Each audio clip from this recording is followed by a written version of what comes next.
अस्सलामुअलैकुम, मैं हूं ताबिश मीर और आप देख रहे हैं खेल कर जीत। कौमी खेल और कौमी हॉकी टीम आज हिंदुस्तान के खिलाफ मद्दे मुकाबिल होगी हिंदुस्तान की सरजमीन पर, जहां उमर बूटा की क़यादत में कौमी हॉकी टीम अपना इवेंट का आखिरी मैच खेलने वाले से हमारे साथ मौजूद है पाकिस्तान की हॉकी का एक बड़ा नाम अयाज महमूद साहब, साबिक ओलंपियन, और इनकी खिदमत इस हल्के में ना सिर्फ बतौर ओलंपियन है, सबसे जूनियर ओलंपियन रहे और फिर काफ़ी शानदार अंदाज से इन्होंने अपने करियर का आगाज़ किया, कई इनामात पाकिस्तान के नाम किए और ये भी एजाज़ इन्हें हासिल है कि एक लेगेसी को ये कायम कर रहे हैं। महमूद साहब के साहबजादे हैं। जनाब, बहुत शुक्रिया कीमती वक्त देने के लिए। अयाज महमूद साहब, आपको खुशामदीद कहेंगे आज के प्रोग्राम में। Thank you Tabish, thank you very much. Sir, इसी हवाले से बात कर रहे थे। एक जानब हमने देखा कि पाकिस्तान की हॉकी के हवाले से मुख्तलिफ आ रहा है, सामने आने लगी। अब तक इस टूर्नामेंट में जो है बात की जाए, पाकिस्तान ने अपने 4 मैचेस खेले, हिंदुस्तान ने भी अब तक 4 मैचेस खेले हैं। हिंदुस्तान ने 4 मैचेस में से 3 मैचेस में बरतरी हासिल की, पाकिस्तान ने सिर्फ 1 मैच ही जीतने में कामयाब हुआ है। तो क्या समझते हैं, हम अभी तक उस सफ़र की जानिब नहीं बढ़ पाए जिसके हवाले से बात की जाती है इस हल्के के जिम्मेदारान की जानिब से? नहीं ताबिश, आपको याद होगा कि हम लोगों ने, जब मैं भी मलेशिया टीम लेकर गया था और फिर हम साउथ अफ्रीका टीम लेकर गए थे, तो हमारा उस वक्त भी इशू यही था कि हमारी जो ट्रेनिंग है, एक ट्रेनिंग प्रोसेस होता है जिसमें हमें इंटरनेशनल मैचेस खेलने पड़ते हैं, लेकिन अनफॉर्चुनेटली क्योंकि फेडरेशन के पास फंड्स नहीं होते तो ये हमारे बच्चे जो हैं ये उस चीज से लैग करते हैं, इंटरनेशनल एक्सपोजर से लैग करते हैं। तो जब तक हमारे बच्चों के पास इंटरनेशनल एक्सपोजर नहीं होगा ताबिश, तो ये जो सक्सेस है वो इस तरीके से नहीं आएगी। थोड़ा सा मेहनत करनी पड़ेगी और हमें फंड्स की भी जरूरत होती है हमारे बच्चों के लिए। हम टीएडीए, हम उस चीज के लिए रो रहे होते हैं, लेकिन ओवरऑल जो है हमें जो है एक्सपोजर ज्यादा चाहिए। जब तक हम जितने मैक्सिमम मैचेस खेलेंगे और खास तौर से जब इस किस्म के इवेंट्स आते हैं, जिस तरह ये चैंपियंस ट्रॉफी आ गई, अभी एशियन गेम्स आ रहा है, उसके लिए आपको जो है एक्सपोजर की जरूरत होती है। हमें सिर्फ हमारे जो बच्चे हैं वो एक्सपोजर से लैग करते हैं, ये मसला है सारा,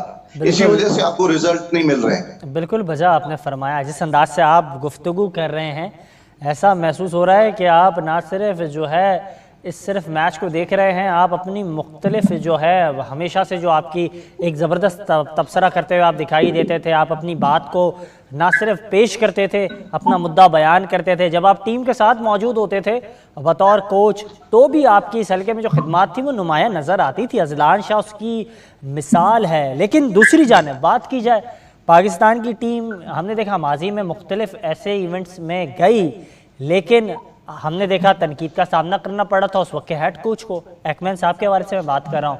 जब पाकिस्तान टीम नेदरलैंड्स गई तो यही हॉकी के हल्के थे, यही हमारे ओलंपियंस थे जो हमारे लिए बायस एहतराम है, लेकिन वो तनकीद करते थे कि नहीं, आप जिन टीम के खिलाफ खेल रहे हैं वो सी टीम है, डी टीम है। तब आप सराहते नहीं थे और अब आप जब बात करते हैं तो फिर आप कहते हैं कि आपको इंटरनेशनल एक्सपोजर की अशद ज़रूरत है। देखिए ताबिश, देखिए तनकीद बराए तनकीद नहीं होनी चाहिए, कंस्ट्रक्टिव तनकीद होनी चाहिए, ठीक है। अब मैं टीम के साथ नहीं हूं तो तनकीद करने को तो मैं भी कर सकता हूं, लेकिन जो रियलिटी है वो बेसिकली कौम को पता लगनी चाहिए ना। रियलिटी ये है कि हमारे बच्चों के पास एक्सपोजर नहीं है, हम उनसे बहुत सी अयाज साहब ये काइंडली बताइएगा कि एक्सपोजर की तो ज़रूरत है, ये बात तो आपकी बिल्कुल दुरुस्त है, लेकिन दूसरी जानिब अगर एक्सपोजर इस शक्ल में होता है कि हम यहाँ वहाँ की बी टीम के साथ, सी टीम के साथ खेलते हैं, तो इसमें कोई हर्ज है? नहीं, बिल्कुल हर्ज नहीं है। देखिए, आपको अगर याद हो तो हमारे बहुत से ऐसे प्लेयर्स थे, जब हमने अजलान शाह पे जाने से पहले हमारे तकरीबन 10 प्लेयर्स थे जिन्होंने ऑप्ट किया था इंटरनेशनल खेलने के लिए और लीग खेलने के लिए, वो बाहर चले गए थे। बिल्कुल। और हमने ये टोटल लड़के जो है नए लिए थे, बिल्कुल, अब्दुल वहाब, सुफियान, बिल्कुल एक्सपोजर नहीं था, जिनके पास एक मैच का भी एक्सपोजर नहीं था। बिल्कुल। तो हम देखें ना, जब हम भी पाकिस्तान खेलने गए हैं तो पहले हमारे पास टेस्ट मैचेस का एक्सपोजर हुआ और फिर जाके हमने इंटरनेशनल लेवल पे खेला। तो इसी तरीके से एक प्रोसीजर है, उस प्रोसीजर को जब तक हम फॉलो नहीं करेंगे तो हम एक्सपेक्टेशंस जो है ना वो हमें ज्यादा नहीं रखनी चाहिए। अब इंडिया जो है वो, अच्छा, ये भी सवाल, अच्छा इस हवाले से ये भी बताइएगा, एक ये भी सवाल सामने आ रहा है, आपने बिल्कुल वजह फरमाया कि हमें एक्सपोजर की ज़रूरत है, वो बी टीम हो या सी टीम हो उससे भी खेलें तो कोई जो है फ़र्क नहीं पड़ता है। लेकिन एक अहम सवाल अब यहाँ ये सामने आता है कि रिज़ल्ट ना आने की वजह कोचिंग पैनल भी हो सकता है। हमने माजी में देखा जब रिज़ल्ट नहीं आ रहे थे तो हेड कोच उस वक्त के एक्मैन तनकीद की जद में थे। अब कोई नहीं बोलता है शहनाज शेख साहब के हवाले से, रेहान भट्ट साहब के हवाले से, मोहम्मद सकलैन साहब के हवाले से, क्यों नहीं बोलता है? नहीं, देखिए ताबिश, मैं आपको एक चीज बताता हूँ। ताबिश देखो, जब हम लोगों ने टेक ओवर किया था तो पिछले 20 साल से हम लोग हाफ प्रेस हॉकी खेल रहे थे, ठीक है। अब जाकर हम लोगों ने कहीं स्टार्ट किया है वही जिस तरीके से हम हमेशा कहते थे कि best defence is the best defence, ठीक है। अटैकिंग हॉकी हमारे बच्चों ने खेलनी शुरू की है, तो इनको टाइम कितना हुआ है कि वो अटैकिंग हॉकी खेल रहे हैं। अभी हम जहां लैग करते हैं, हमारी फिनिशिंग के ऊपर हम लैग करते हैं। फिनिशिंग के बाद जब हमारी फिनिशिंग, फॉर एग्जांपल हम अटैक पे गए हैं, जब हम पे काउंटर अटैक होता है तो वहां पे हमें प्रॉब्लम आती है कि हम उन लड़कों को किस तरीके से बताएं कि वो अपनी डिफेंस कैसे करेंगे। तो यहाँ पे हमें ट्रेनिंग्स की जरूरत होती है, और वो ट्रेनिंग्स उस वक्त हमें मिलती रहेंगी या उस वक्त हम कर सकेंगे जब हम इंटरनेशनल मैचेस खेलते रहेंगे। और जितने आप इंटरनेशनल मैचेस खेलेंगे और फॉरेनर्स से खेलेंगे वो हमारे लिए ज्यादा बेहतर अच्छा सर, है। ये भी बताइए गया साहब, क्योंकि हम देख रहे हैं एक जानिब नताइज की तलाश थी पाकिस्तान की कौमी हॉकी टीम को, लेकिन बिलाखिर अल्लाह अल्लाह करके ये नताइज सामने आ गए, पाकिस्तान के हक में आ गए और हमने एक मैच जीत लिया। लेकिन एक अहम सवाल ये सामने आता है कि केमिस्ट्री जो है मैच नहीं करती है हमारे असिस्टेंट कोचेस की हमारे हेड कोच के साथ, हेड कोच की असिस्टेंट कोच के साथ। ये बात को सिर्फ अफवाह के तौर पर समझा जाए या फिर इस बात में सदाकत है? शहनाज शेख और रेहान भट्ट की केमिस्ट्री मैच नहीं करती है, मोहम्मद सकलैन और शहनाज शेख की केमिस्ट्री मैच नहीं करती, ये बात हकीकत पर मबनी है? सर बिल्कुल होगी, क्योंकि देखिए शहनाज भाई ने अगर हॉकी खेली है तो वो उन्होंने 60s एंड 70s में खेली है, ठीक है, 80s में, अर्ली 80s की खेली हुई है। अब ये सकलैन वगैरह जो है ये 90s और 2000 में इन्होंने हॉकी खेली है, तो बड़ा डिफरेंस है। बट ओवरऑल अगर आप देखें तो बेसिक ऑफ हॉकी तो एक ही है ना, समझ तो सबको आती है हमें, ठीक है। मैं भी 80s का खेला हुआ हूँ, 90s में 90s तक खेलते रहे। ये बयान अभी सामने आया है, हमने देखा बयान सामने आया कौमी हॉकी टीम के कप्तान उमर भूटा की जानिब से। वो कहते हैं कि भारत के साथ मैच में कोई दबाव नहीं होगा और हम आउट क्लास होकर खेलेंगे, और उन्होंने ये भी कहा कि खिलाड़ी काफ़ी ज़्यादा पुरजोश हैं, ये एक सख्त मैच होगा। सर आप पूरे इवेंट में 2 मैचेस ड्रॉ करें, एक मैच में पहले मैच में शिकस्त का सामना करें 3-1 से, और भारत उसी टीम को 5-1 से शिकस्त दे और आप कहें कि कोई दबाव नहीं है, ये सिर्फ बयान की हद तक लें या यकीनी तौर पर कोई दबाव नहीं है पाकिस्तान को? देखिए, आप पाकिस्तान और इंडिया का जब भी मैच हो, चाहे वो हॉकी का हो चाहे वो क्रिकेट का हो, ठीक है, तो दबाव तो होता है, ये कहना। लेकिन ये अच्छी चीज है कि कैप्टन कह रहा है, तो जाहिर बात है कोई कैप्टन की कोई आपस में टीम कोई मीटिंग हुई होगी, वो कोचेस ने कोई गाइडलाइन दी होगी, तो ये तो खैर अच्छी चीज है कि कॉन्फिडेंस लेवल बच्चों का अच्छा है। और क्योंकि आपको पता है कि जब आप इंडिया से खेल रहे होते हैं तो आपका मॉरली आप बड़े हाई होते हैं। एंड आई एम श्योर कि इस वक्त हमारे स्पिरिट्स जो है और हमारी दुआएं भी यही हैं कि आप जो मर्जी हो जाए इंडिया से नहीं हारना चाहिए। बट ये तो एक हम बीइंग पाकिस्तानी हम बात कर रहे हैं, लेकिन ऑन दी अदर हैंड ये भी देखना है कि इंडिया का एक्सपोजर जो है इंटरनेशनल लेवल के ऊपर वो ज्यादा है, हम उसको भी डिनाई नहीं कर सकते। वो प्रोफेशनल लीग खेल रहे हैं सारे, ठीक है, वो प्रो लीग खेल रहे हैं सारे, जहां वेरेस के हमारे बच्चों को डोमेस्टिक हॉकी और इंटरनेशनल हॉकी का एक्सपोजर नहीं है। तो ये सारी चीजें हमें कंसिडर करनी पड़ेंगी, और दुआ हमारी यही है कि ये एशिया कप में जाकर कोई अच्छी विक्ट्री लेकर आए और अपना फ्यूचर हम सिक्योर करें, क्योंकि आगे का जो इवेंट है वो एशियन गेम्स है। हम 8 दफा एशियन टाइटल जीत चुके हैं, एशियन गेम्स जीता हुआ है, तो वो भी हमारे लिए एक डेफिनेटली एक डिफिकल्ट टास्क होगा। लेकिन ये एक टाइम है जहां पर हम शो कर सकते हैं कि हमारी टीम जो है वो वापस कम बैक कर रही है और हमारे बच्चे जो हैं वो सही परफॉर्म कर रहे हैं। बिल्कुल वजह आपने फरमाया, पूरी कौम की ये दुआएं हैं इस वक्त के पाकिस्तान हिंदुस्तान को हिंदुस्तान में मात दे। लेकिन एक अहम सवाल ये सामने आता है, आप इस हवाले से रहनुमाई कीजिएगा, पाकिस्तान की हॉकी उस पहराए पे इस वक्त नहीं है कि हम इसको मुतनाज़े बनाते जाएं, बयानात वक्तन फ़वक्तन आना और तब्दीलियां होना और ख़ास तौर पे कोचिंग पैनल को तब्दील कर देना, चीज़ें इस तरीके से जल्दी जल्दी शफल हो रही हैं जिसके बाद मुख्तलिफ आराएं सामने आ रही हैं। पहले नासिर साहब का बयान आया 3 कप्तान से मुतालिक जो ऑडिट कमेटी वज़ीर आज़म ने बनाई, फिर उनका बयान जब जो है आहिस्ते आहिस्ते दम तोड़ गया तो इसके बाद हमने देखा कि शहनाज शेख साहब को हेड कोच बना दिया गया। रेहान भट्ट साहब के हवाले से और मोहम्मद सकलैन साहब से मुतालिक तो ये भी मौक़िफ़ था साबिक़ ओलंपियंस का। यही मेरे स्टूडियो में कई मुतादिद ओलंपियंस ने कहा कि उनके एटीट्यूड को लेकर कभी फेडरेशन नहीं चाहता था कि उनसे खिदमात ली जाए, लेकिन उन्हें एक अहम जिम्मेदारी दी गई। लेकिन इसके बाद अगर बात की जाए, अयाज महमूद साहब रहनुमाई कीजिएगा इस हवाले से, ये तमाम तर चीज़ें हुई और हमने ये देखा कि ग्रास रूट लेवल पर जहां आप मुसलसल निशानदेही करते हैं, अगर आपको अपनी हॉकी बेहतर करनी है, आपको ग्रास रूट लेवल के हल्के में काम करना होगा। वहाँ जो वज़ीर आज़म की जानिब से टैलेंट हंट प्रोग्राम हो रहा है, तो वहाँ भी हमने देखा कि जो है पाकिस्तान हॉकी फेडरेशन और HSC आमने सामने आ गए। तो ये सिलसिला मुसलसल क्यों इस तरह सामने आ रहा है? हम क्यों इस तरह की खबरें देख रहे हैं जो हेडलाइंस की शक्ल में नज़र आती हैं? ये भी ताबिश आपके चैनल की वसात से मैं कहना चाहूंगा, ये भी एक हमारा एक बैड पॉइंट है, ठीक है, कि हम वर्ल्ड लेवल पे हम 16वें और 17वें नंबर पे चले गए, वेरेस के जहां हम वर्ल्ड चैंपियंस होते थे और ओलंपिक चैंपियंस होते थे, ठीक है। तो यहाँ पर हमें ये देखना है कि क्या ये कुर्सी की जंग है, और लगता तो यही है कि बिल्कुल।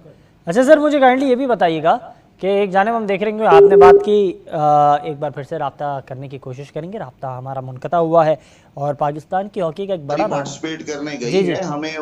हमें दुआएं देनी है उन बच्चों को और हमें उनको सपोर्ट करना है। बिल्कुल, रिजल्ट्स जो भी हो, बिल्कुल सर इस हवाले से जी अयाज साहब इस हवाले से भी रहनुमाई कीजिएगा। मुसलसल आपने बात की कि कुर्सी की जंग नज़र आती है, नुमाया नज़र आती है, और जब भी मैंने बात की इस हवाले से, आपने जिस तरफ निशानदेही की पाकिस्तान हॉकी फेडरेशन के सेक्रेटरी के हवाले से आप बात कर रहे हैं हैदर हुसैन साहब के हवाले से, काइंडली इस हवाले से बताइएगा। हैदर हुसैन साहब से मेरी बात हुई मेरे ही प्रोग्राम में, वो कह रहे हैं कि मुझे कोई दबाव नहीं है, मेरे हाथ किसी ने नहीं बांधे हैं, और यहाँ तक आपने कहा कुर्सी की जंग है, तो वो कहते हैं कि कुर्सी की तो जंग है नहीं। पाकिस्तान की हॉकी का जो हाल है वो इतना बदतर हो गया है कि वॉलंटियरली तौर पर अगर कोई भी सर्विस करना चाहता है, मैं खुद ही दस्तबरदार हो जाऊंगा, उनका तो ये कहना है। ताबिश देखें, अगर जहां हम किसी को भी आप उठा लें, चाहे मुझे ले लें, चाहे इस्लाह भाई को ले लें, चाहे हसन सरदार को ले लें, जिस मर्जी प्लेयर को ले लें, जब पाकिस्तान हॉकी टीम की कोचिंग की बात आती है तो हम में से कोई ऐसा आदमी नहीं होगा जो कहेगा कि जी मैंने हॉकी सिखाने के लिए बच्चों को नहीं जाना। ये हम सबका एक पैशन है। और आज हम आप मुझे जिस तरीके से आपने मुझे अपने चैनल पे इस वक्त ऑनलाइन लिया हुआ है, या किसी की प्लेयर को आप लेंगे तो हॉकी की वजह ही है ना हमारी आने की। हॉकी नहीं हम सबको सब कुछ दिया हुआ है। तो जब आप हॉकी की बात करेंगे तो हम कहेंगे यार हॉकी के लिए हमारी जान भी हाजिर है। और ये मेरे ख्याल में किसी को क्रिटिसाइज करना, हाँ यहाँ पे फेडरेशन का काम बड़ा आता है कि फेडरेशन को चूज करना है कि कौन सा कोच लगना चाहिए जो उनको प्रोड्यूस करके दे रिजल्ट्स। एक कोचेज वो होते हैं जो सिर्फ टूर के लिए होते हैं, एक कोचेज वो होते हैं जो आपको एक प्लेयर्स को बना कर देते हैं और उन लड़कों को। अयाज साहब इस हवाले से रहनुमाई कीजिएगा। आपने बड़ी खूबसूरत बात की, आपने कहा 2 तरह के कोचेज होते हैं। एक कोचेज वो होते हैं जो सिर्फ टूर करते हैं और एक कोचेज वो होते हैं जो रिजल्ट ला के देते हैं। अब जिस तरह से आप चीज़ों को वाजे कर रहे हैं, आप खुद ही, आपकी मुस्कुराहट, आपकी हंसी बयान कर रही है कि आप लोग जब अजलान शाह खेलने गए तो रिजल्ट आ गया। मोहम्मद सकलैन और रेहान साहब 2018 में भी पाकिस्तान टीम के साथ मौजूद थे। 16 टीमों में से 12 नंबर पर पाकिस्तान की टीम आई थी। निशानदेही करें तो सर खुल के बात करें ना।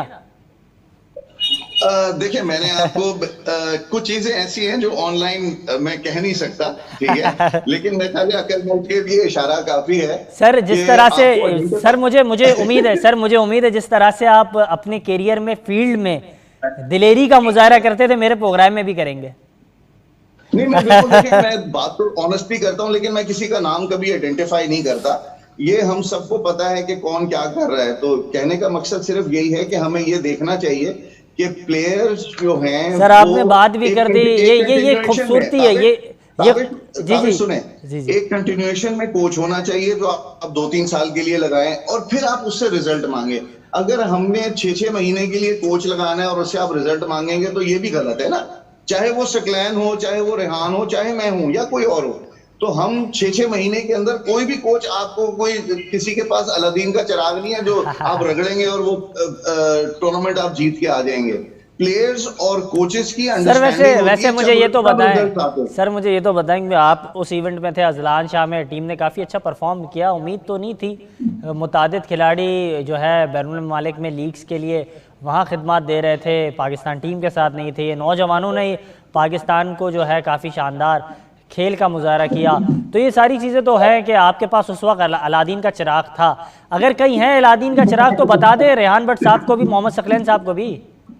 नहीं देखिए, ये मेरे जूनियर्स हैं, बरखुरदार हैं, बड़े अच्छे बच्चे हैं, बट मेरा ख्याल है कि थोड़ा सा और एक्सपीरियंस की जरूरत है इनको कोचिंग लाइन में। एंड आई होप कि with the passage of time ये बेहतर, ज्यादा अच्छे कोचेस बन जाएंगे। हमारी तो दुआ यही है कि पाकिस्तान चाहे जूनियर हो चाहे सीनियर हो, रिजल्ट्स आने चाहिए। अच्छा, और पॉजिटिव रिजल्ट्स मुझे इस बात से यकीन हो गया, जिस तरह से आपने कहा कि उम्मीद है इंशाल्लाह वक्त के साथ जो है मोहम्मद रेहान और ख़ासतौर पर रेहान भट्ट के हवाले से बात की, मोहम्मद सकलैन साहब के हवाले से आपने बात की कि ये रिजल्ट ले आएंगे, वक्त के साथ इन्हें टाइम लगेगा। तो आपने निशानदेही कर दी कि किस तरफ है अलादीन का चिराग, आपने बता दिया। बस यार ताबिश, अब कुछ चीजें जो हैं उसको चुप भी रहने दो, सारी चीजें आज मेरे से ही पूछोगे। आप जिस अंदाज से गुफ्तगू कर रहे हैं, आप वाजे कर रहे हैं, हर तरफ आप हर सिमत में इशारा कर रहे हैं कि कहाँ कहाँ लूप होल्स हैं, आप वाजे तो कर रहे हैं ना। देखो ताबिश, मेरा ख्याल है कि ये हम सबको पता है और होना भी ऐसे ही चाहिए। ये इस हवाले से काइंडली बताइएगा, हैदर साहब मुसलसल कहते हैं मेरे हाथ नहीं बांधे जा रहे हैं। आपसे जब बात करता हूं मैं, आप हों, वसीम फिरोज साहब हों, दीगर जो ओलंपियन हो, वो उनका ये मौक़िफ़ है, हैदर हुसैन साहब के हाथ बांधे जाते हैं। कौन है हाथ बांधता है? और अगर बांधे नहीं जा रहे तो फिर रिजल्ट क्यों नहीं आ रहे हैं? हैदर साहब जो हैं वो मीडिया को भी बाइकआउट करते हैं, फिर वो जो है फिर बयान भी दे देते हैं कि नहीं मेरे हाथ नहीं बांधे जा रहे हैं। ये जो क्वेश्चन है ना, ये तो तुम्हें हैदर से ही पूछना चाहिए था। सर मैं आपसे जानना चाह रहा हूँ ना, आपकी भी तो एक राय है कि उनके हाथ बांधे जा रहे हैं, वो कहते हैं हाथ नहीं बांधे जाते हैं, रिजल्ट फिर आते नहीं है अगर हाथ नहीं बांधे जा रहे हैं। नहीं देखिए, मैंने आपको रिजल्ट्स के ऊपर तो मैंने कहा ना कि देखिए आपको एक कांस्टेंट, एक परमानेंट आपको कोच चाहिए। हाँ। जो कम से कम जिसका एक एग्रीमेंट होना चाहिए फेडरेशन के साथ कि आप 2 से 3 साल के अंदर आपने रिजल्ट देना है। अब आप 6 महीने के लिए अगर कोच लगाएंगे तो 6 महीने में वो कोच आपको क्या रिजल्ट देगा? यही कुछ हुआ था ना एक्मैन के साथ भी, आपने उनको जो तनख्वाह भी उनकी नहीं दी। एक्मैन का तो सबसे बड़ा दुश्मन मैं खुद था, क्योंकि जो मैंने उसको देखा कोचिंग कराते हुए, तो वो आप उसको 8,500 यूरो दे रहे हैं, हम आपसे एक पैसा नहीं मांगते और हम आपको कहते हैं कि जी हम आपको रिजल्ट्स भी ला के देंगे, लेकिन जो हम चाह रहे हैं, जिस तरीके से हमने ट्रेनिंग्स की हैं, जिस तरीके से हमने पाकिस्तान का फ्लैग ऊपर किया है, आप हमें दें, हम आपको बता देंगे वर्ल्ड चैंपियन कैसे बनना है। लेकिन आप कहें कि जी हम फॉरेन कोच के, लेकिन मैंने ये चीज भी देखी थी अयाज साहब, मैंने ये चीज भी देखी थी, आपकी और एक्मैन की केमिस्ट्री ज्यादा अच्छी थी। बात की जाए, आप मुतादिद मरतबा उन्हें कई चीज़ों के हवाले से गाइड भी करते थे, बताते भी थे, आप उन्हें लूप में भी लेते थे। देखिए अजलान शाह में जब हम गए थे तो इनका मौक़िफ़ हमेशा से यही था कि हमने हाफ प्रेस हॉकी खेलनी है, हम डिफेंसिव हॉकी खेलनी है, या एक टर्मिनोलॉजी है जो आजकल के मॉडर्न कोचेस कहते हैं कि जी हम सेफ हॉकी खेलने हैं। सेफ हॉकी और हाफ प्रेस हॉकी में आप कभी रिजल्ट्स नहीं ला सकते। वैसे ये अयाज साहब, ये आपकी अंदाज जो है काफ़ी शानदार है गुफ्तगू करने का। जब भी आप मुझे मेरे प्रोग्राम में टाइम देते हैं तो आप इस हवाले से गुफ्तगू करते हैं, आप एक अच्छा पैगाम देते हैं। माजी में आपने जो है माशी चैलेंजेस के हवाले से एक अच्छा पैगाम दिया था कि हमें बाकायदा मार्केटिंग टीम को तश्कील देना चाहिए। अब आपने बात की कि अगर हमें पाकिस्तान की हॉकी को बेहतर करना है तो हमें 2 तरह के कोचेज़ रखने होंगे। एक वो कोचेज़ जिनको हम जो है तब्दील करें, रोटेशन पॉलिसीज़ पर भी हम काम करें, लेकिन दूसरे जो हमारे कोचेज़ होने चाहिए वो ऐसे होने चाहिए जो परमानेंट कोचेज़ होने चाहिए, जो टीम के साथ एंगेज हों। बिल्कुल आपने बजा फरमाया, बहुत अच्छा लगा आपसे गुफ्तगू करके, बहुत शुक्रिया। और इसी अंदाज से अयाज महमूद साहब गुफ्तगू करते हैं और उनका यही अंदाज़ होता है कि ना सिर्फ वो बात अपनी पेश करते हैं, धड़ल्ले के साथ अपना मुद्दा बयान करते हैं, बेहतरीन तज्जिया करते हैं, ज़बरदस्त तबसरा करते हैं, और ये इनका अंदाज़ है जिस तरह से वो बात करते हैं। और यही तमाम चीज़ों पर उन्होंने बात की कि अच्छी बात है जिस तरह से उमर बूटा की जानिब से बयान सामने आया, वो कह रहे हैं कि वो पुरुमीद हैं, पुरजोश हैं, खिलाड़ी जो है काफ़ी ज़्यादा पुरुमीद दिखाई दे रहे हैं। उनका कहना है कि ये मैच काफ़ी सख्त है, लेकिन कोई दबाव नहीं है। ये तमाम जो है मुस्बत निशानियां हैं इस मैच की।